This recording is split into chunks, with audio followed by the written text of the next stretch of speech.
अभी जो आपके जितने दिन बचे हैं मनुष्य जीवन के, ये प्राय प्रश्न बना रहता है, मुझसे पाप हो गए, क्या क्षमा कर देंगे भगवान? तो ध्यान से सुनिए, मनुष्य जीवन में अभी जो आपके दिन बचे हैं, यदि उन दिनों का ज्ञान पूर्वक सदुपयोग करें, अर्थात नाम जप करते हुए पूर्व में जो पाप किए पुनः ना होने पावे, तो मैं तुम्हें वचन देता हूं कि तुम्हारे सारे पाप मेरे प्रभु क्षमा कर देंगे। तुम्हें कोई भी पाप का दंड नहीं भोगना पड़ेगा। जितनी श्वासें अब बची हैं, जितना जीवन बचा है, अब ज्ञान पूर्वक व्यतीत कीजिए। कोई पाप कर्म जो पीछे हुए पुनः मत कीजिए और नाम जप कीजिए, सारे पाप आपके प्रभु क्षमा कर देंगे। गीता जी, सर्वधर्मान परित्यज्य मामेकम शरणम ब्रज अहम त्वाम सर्व पापेभ्यो मोक्षयिष्यामि मा शुचा। श्री भगवान के वचन है। जो आंतरिक काम क्रोधादि रोग हैं, इनको नष्ट करने के लिए 5 औषधियां हैं। जैसे पेट खराब हो जाए तो पंचसकार चूर्ण की आवश्यकता होती है, ऐसे ही हमारा विचार खराब हो गया है, दिमाग खराब हो गया है। सत्य वस्तु को भूलकर असत्य में रमण करना पागलों का कार्य है।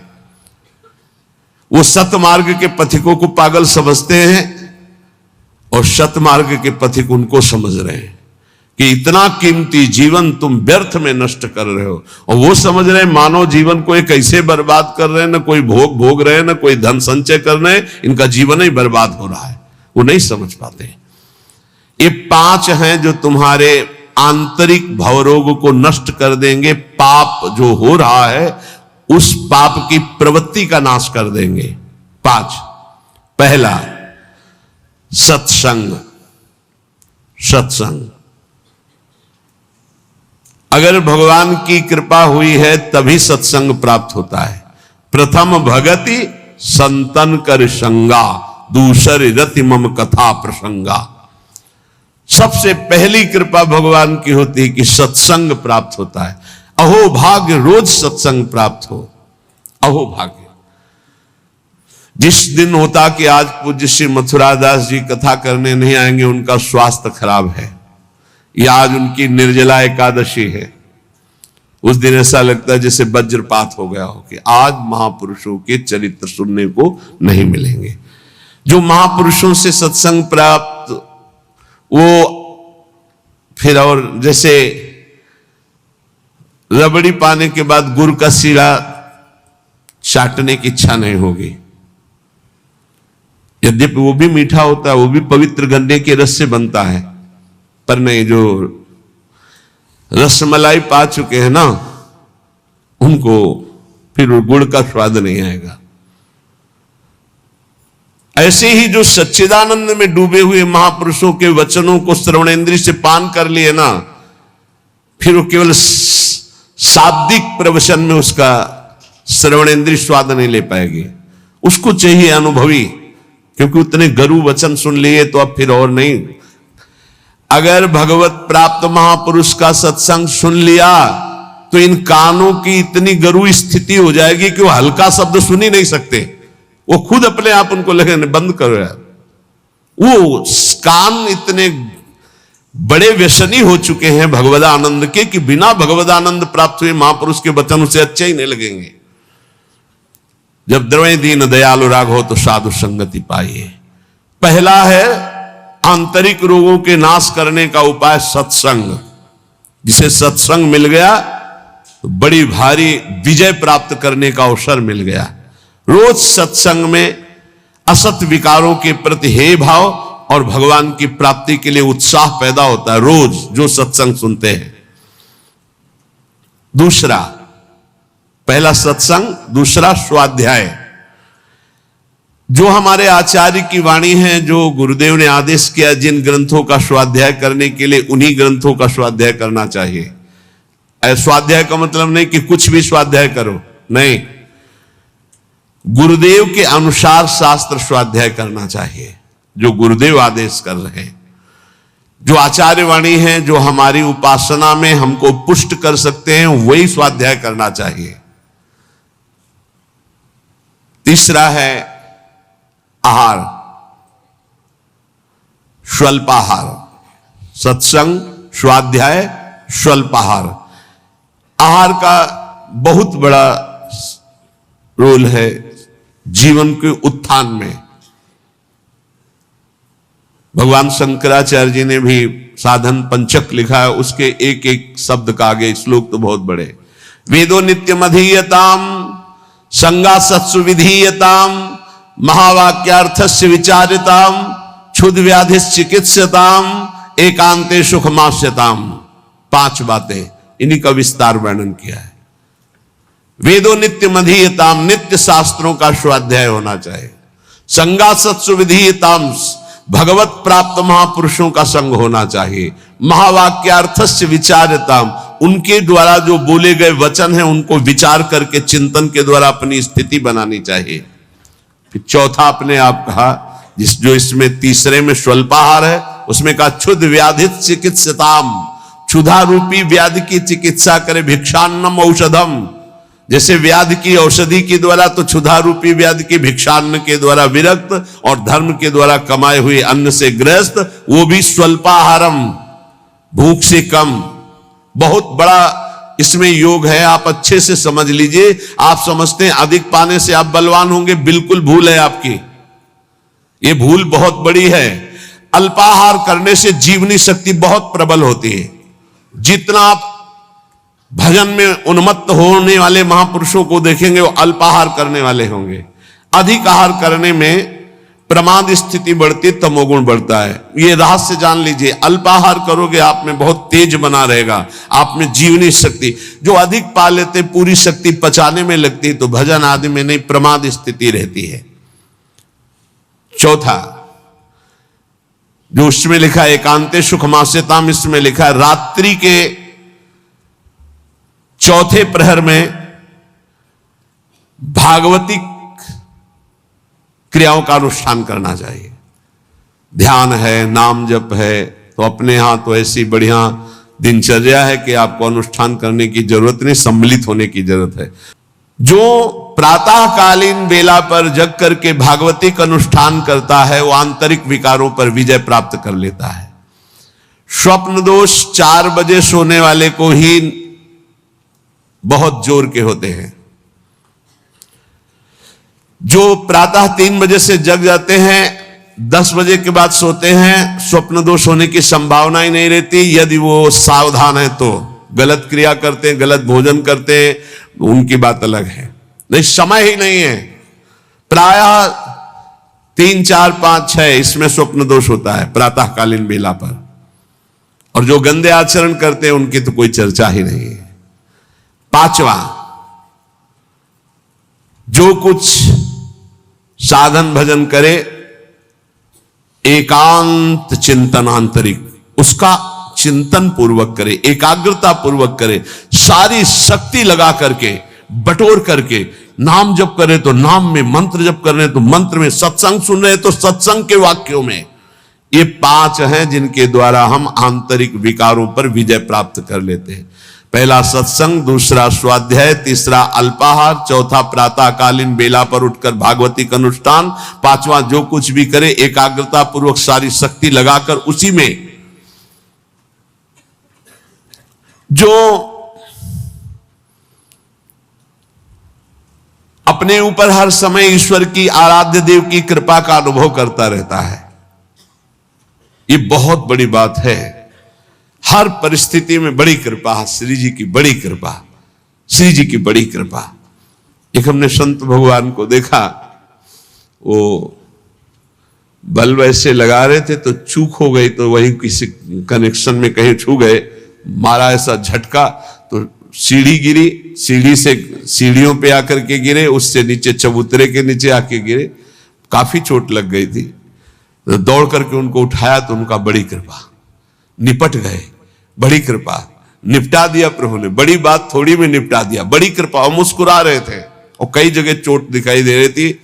ये संत हृदय, बड़ी कृपा, निपट गए, बड़े अपराध को छोटे में काट दिया, निपट गए, बड़ी कृपा। जब अपने दास के ऊपर प्रभु कृपा करते हैं तो उसके हृदय में सद्गुणों का खजाना खोल देते हैं, जो हर समय अनुभव करता रहता मेरे ऊपर बड़ी कृपा है। फिर उसको अपने आप में मिलाकर एक कर देते हैं, चाहे भक्ति में हो चाहे ज्ञान में, बचता एक ही है। दो जब तक बचे तब तक विचार अभी ऊंचाई पर नहीं पहुंचे। ब्रह्म नहीं, माया नहीं, नहीं जीव नहीं काल, अपनी ही सुध ना रही, एक रहे हो नंदलाल। ना काहो सो बोलिबो ना कोई व्यवहार, अपनी कुंवर किशोरी को जियत निहार निहार। एक तो लालजू प्रियाजू एक हैं, इनको दो न देखा जाए। जो हर समय अपने इष्ट की कृपा का अनुभव करता रहता है, तो इष्ट उसके हृदय में गुणों का खजाना खोल देता है और उसको अपने में मिला लेता है, एकता कर लेता है, अर्थात इष्टमय हो जाता है। तस्मित् तज्जने भेदा भावात्। अब उसकी दृष्टि बड़ी महिमामय गौरवमय हो जाती, जिधर दृष्टि जाती उधर परमात्म तत्व का दर्शन करता है। ऐसी स्थिति सच्चिदानंद रस में भरपूर होती है, ना अहमता होती ना ममता होती है। पर यह होता उन्हीं के ऊपर है। एक होते हैं जो केवल जीभ से नाम जप करते हो, जीभ से गुणानुवाद करते, अंतःकरण विषय चिंतन करता रहता है। ध्यान देना, बहुत उत्तम बात वर्णन हो रही। पहली बात कही कि जो जीव हर समय उपासक के कृपा का अनुभव करता रहता, बड़ी कृपा बड़ी कृपा, दुख में भी सुख में बड़ी कृपा, उसके हृदय में गुणों का खजाना खोल देते हैं और उसको एकता में मिला लेते हैं, अपने में मिला लेते हैं भगवान। अब दूसरी बात कह रहे हैं कि उपासक कब एकता को प्राप्त होता है। बोले एक उपासक होता है, बहुत ध्यान से अपने को देखना किस डिग्री में हो आप। एक उपासक होता है जो जीभ के द्वारा नाम जप करता है, जीभ के द्वारा गुणों का गान करता है, पर हृदय में विषय चिंतन होता है। दूसरा उपासक होता है जो जीभ के द्वारा नाम जप करता है, गुणानुवाद करता है, अंतःकरण भी उसी में जुड़ा हुआ होता है। ये विशेष कृपा पात्र होता है। और तीसरा उपासक होता है जो जीभ से नाम जप करता है, गुणानुवाद करता है, हृदय से जुड़ा रहता है और स्वयं लीला में डूबा रहता है। जो गाया जो चिंतन किया उसी में डूबा है। ये तीसरा, ये सर्वोपरि उपासक है। जो गाया वही चिंतन, जो चिंतन उसी में डूबा। एक गान कर रहा है लेकिन चिंतन विषय का हो रहा है, एक गान भी कर रहा है चिंतन भी कर रहा है, एक गान भी कर रहा है चिंतन भी कर रहा है और डूबा भी उसी में है, सुध ही नहीं। यह है उत्तम अवस्था उपासक की। बहुत जोर की बात है, ऐसा ही होना चाहिए। जो जप कर रहे हैं, जो गान कर रहे हैं, उसी का चिंतन कर रहे हैं, उसी में डूब रहे हैं। पहला जो नाम जप कर रहा है, गुणगान कर रहा है, हृदय से विषय चिंतन कर रहा है, वो उसको इस लोक और परलोक के भोग परास्त कर देते हैं। बहुत सावधान, ऐसा उपासक भ्रष्ट होने में देर नहीं लगेगी। जिसका वाणी से गान हो रहा है और हृदय से भी चिंतन हो रहा है, उसको इस लोक और परलोक के भोग अच्छे नहीं लगते, पर परास्त करने की गुंजाइश है। लेकिन तीसरा जो मनन करके डूबा हुआ है, त्रिभुवन का भोग, सामर्थ्य नहीं कि उसको लुभायमान कर सके, भ्रष्ट कर सके। तीसरी बहुत ऊंची स्थिति है। जो गृहस्थी में रह करके अपने परिवार से हंसता है, बोलता है, व्यवहार करता है, खाता पीता चलता उठता बैठता है, पर ऐसे जैसे विदेश में आए हुए मेहमान। गृहस्थी में कैसे भगवत प्राप्त?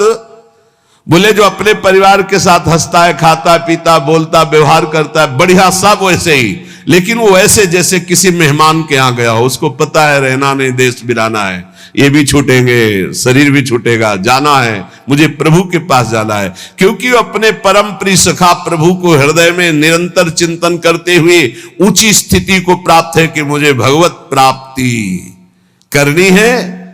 ये सब केवल एक व्यवहार मात्र है।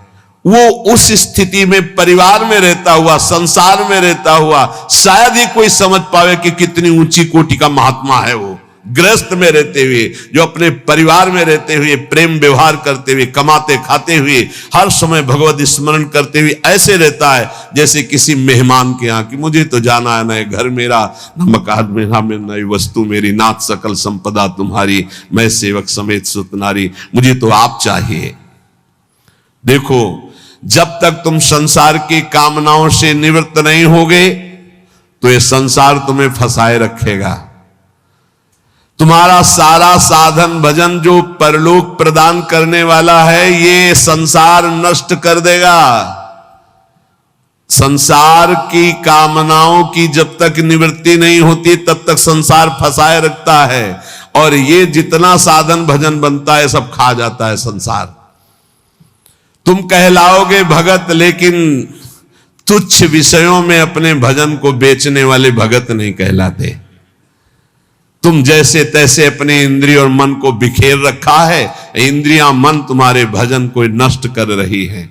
अत्यंत तुच्छ असत जड़ दुख रूप भोगों में वो मूर्ख अपने भजन को छीन कर देता है, भजन को बर्बाद कर देता है। इसलिए इस संसार की लौकिक वस्तुओं को जो तुम्हें प्राप्त है भगवद अर्पित करके प्रसाद रूप भोगो, और निर्मल परमानंद की प्राप्ति के लिए कोई इच्छा मत करो, अपने भजन को बचा के रखो। ये पदार्थ आदि तो भगवान अपने आप तुम्हारी व्यवस्था करेंगे, तुम भजन से भगवान की प्राप्ति की चाह करो। जो इस बात को स्वीकार कर लेते हैं उनके अंदर एक नई कामना जागृत होती कि कुछ लोग तो ये जान जाएं कि मैं भजन करता हूं, ये बहुत जोर की इच्छा होती है। हमें और कुछ भोग नहीं चाहिए, इतना तो है कि लोग ये हमारा सम्मान कह के करे कि बड़ा भजनानंदी है, बड़ा त्यागी है, बहुत अच्छा है, गृहस्थी में रहते हुए महात्मा है या विरक्ति होते हुए कितना बढ़िया महात्मा है, ये कान सुनने के लिए लालायित रहते हैं। लोग मेरी योग्यता को जाने कि मैं कितना अच्छा हूं, ऐसी इच्छा जो करता है तो इच्छा करते ही वो परम पद का अधिकार खो देता है। समझ लो, लोगों में जानकारी फैलाने की इच्छा मतलब संसार में सतबुद्धि, मतलब प्रतिष्ठा कीर्ति की चाह, मतलब भगवत प्राप्ति की योग्यता खो देना। ये तीन बातें बड़ी दुर्लभ हैं। निर्धनता में भी दूसरों की सेवा करने का, दान देने का उत्साह, एकांत में पापाचरण ना करने की दृढ़ भावना, ये बहुत कठिन बातें, बहुत कठिन बातें। निर्धनता में भी दान देने का, दूसरों की सेवा करने का उत्साह, एकांत में कभी पाप ना करने की दृढ़ भावना, और जिससे भय लगता है ऐसा कभी कोई वचन, आचरण, संकल्प मन में ही ना आने पावे। भय लगता है पाप कर्म से, पाप कर्म ही भय प्रदान करता है। तो पाप कर्म से कैसे निवृत्त हो, क्रम बाई क्रम वर्णन कर रहे हैं। तो जो पाखंडी लोग हैं इनका संग का त्याग कर दे, पाप निवृत्ति के लक्षण, पाप तुमसे बनेंगे ही नहीं। पाखंडी लोगों से दूर रहना, खुली बात कह रहे हैं, महापुरुषों के वचन हो, किसी से कोई लेना देना नहीं रहता, इसलिए मस्ती से बोलते हैं। पाखंड कहते हैं पाप के खंड को। पाप जो ऊपर से सदाचरण का वेश धारण किए हुए हैं और अंदर से पापाचरण करते हैं, बहुत ही लुभावना पाखंड होता है। लुभावना आप देख के समझ ही नहीं सकते। हमारी योग्यता ऐसी नहीं हो, हम अपनी योग्यता दिखाते हैं तो पाखंड एकदम भी कहा जाता है। इससे पाप की प्रवृत्ति होती है। पाखंड से बचे और पाखंडी लोगों से बचे, खुली बातें हैं। जो असत्य में भोग सुख प्राप्त करना चाहता है वो पाप किए बिना रह नहीं सकता। ऐसे पाप का आचरण करने वालों का संग बिल्कुल नहीं करना चाहिए। अहंकार पापों की रति प्रदान करता है, इसलिए अहंकारी का संग नहीं करना चाहिए, अहंकार का संग नहीं करना चाहिए। पाखंड नहीं धारण करना चाहिए, पाखंडियों का संग नहीं करना चाहिए। असत्य के भोग की लालसा पाप करवाती है और असत्य के भोगों में रत पापियों का संग नहीं करना चाहिए। अहंकार ही भोगों में रत कराता है, इसलिए अहंकार नहीं अंदर आने देना चाहिए और अहंकारियों का संग नहीं करना चाहिए। प्रभु की ओर अग्रसर होने वाले जितने साधक हैं उनको सावधान रहना चाहिए ऐसे अहंकारी असत भोगों में लगे हुए पाखंडियों से। कल्याण के मार्ग पर चलना है तो अधर्म और अनीति और पाप कर्म छोड़ने की दृढ़ प्रतिज्ञा करनी होगी। अगर हम सावधानी से नहीं संग करेंगे तो बहुत ही पाखंड का बोलबाला है, आप ऐसा ना समझ लें। कलिकाल है, ये मन चले लोग जो भगवान की प्राप्ति का कोई मार्ग ही नहीं जानते, जिसकी बातचीत में थोड़ा भी लोभ दिखाई दे, जिसकी बातचीत में थोड़ा भी काम आदि दोष का लक्षण दिखाई दे, कभी संयोग नहीं करना चाहिए, चाहे जितना बड़ा कोई हो, दूरी बना के रखनी चाहिए। इसलिए पहला शब्द लिखा है पाप की निवृत्ति के लक्षण, तो बोले पाखंड और पाखंडी लोगों के संग का त्याग कर देना चाहिए। दूसरा, असत्य भोगों में जिनकी रति है उस असत्य भोग और असत्य भोगों में रति करने वाले का त्याग कर देना चाहिए। तीसरा, अहंकार और अहंकार की वृत्तियों में फंसे हुए लोगों का इनका त्याग कर देना चाहिए। जिसको कल्याण मार्ग में चलना है अधर्म अनीति और पाप कर्म छोड़ने की दृढ़ प्रतिज्ञा करनी चाहिए। जो पीछे पाप हो गए हैं वो इसी प्रतिज्ञा से भस्म हो जाते हैं। कभी भी ये नकारात्मक भाव रखने वालों का संग करने वाला सकारात्मक भाव में आगे नहीं बढ़ सकता है, इसलिए बहुत सावधान रहना चाहिए। जो सांसारिक मान बढ़ाई कीर्ति परिस्थिति वस्तु रुपया आश्रम इनकी प्राप्ति की चाह रखता है वो कभी भगवान की प्राप्ति की चाह करने वाला हो ही नहीं सकता है। जो त्याग की हुई वस्तुओं का पुनः भोग करता है वो श्वान के समान होता है, वो साधु नहीं होता है। श्वान समझते, सम्मान शब्द सूचक श्वान है, नहीं उसको कुत्ता कहते हैं। बमन को कौन खाता है? कुत्ता। तो रमा बिलास राम अनुरागी तजत बमन जिम जन बड़ भागी। बमन के समान भगवान के भक्त संपूर्ण भोगों का त्याग कर देते, तो वमन के समान त्यागे हुए भोगों को पाने वाला स्वान कहा जाता है। भक्त भगवत प्रसाद पाता है और जीवन को भगवत प्रसाद में करता है। यहां खुली महापुरुषों की बातें, कोई लगा लेश नहीं है। उपास्य प्रभु का स्मरण सेवन करना, प्रभु की प्राप्ति के लिए सारे स्वार्थों का त्याग कर देना, अंतःकरण को भगवदाकार बनाना। कोई भी जीवन में ऐसा आचरण ना हो जो संतों ने ना किया, वो कभी आचरण नहीं होना चाहिए जो संतों ने कभी नहीं किया। यह ध्यान रखना चाहिए। वेश धारण करके हमसे अगर कोई गलती है हमें उसे त्याग देना चाहिए, हमें सुधारना चाहिए। आहार निद्रा इन पर विशेष शासन करता है, चाहे गृहस्थी का साधक हो चाहे विरक्ति का। आहार निद्रा इन पर शासन करे। वैराग्य का एक भी लक्षण कम ना होने पावे। अगर एक भी छेद हो जाए तो जैसे घड़ा भर नहीं पाता, ऐसे अंतःकरण पूर्ण दृढ़ भगवत मार्ग में नहीं लग पाएगा यदि वैराग्य का एक भी लक्षण कम हुआ।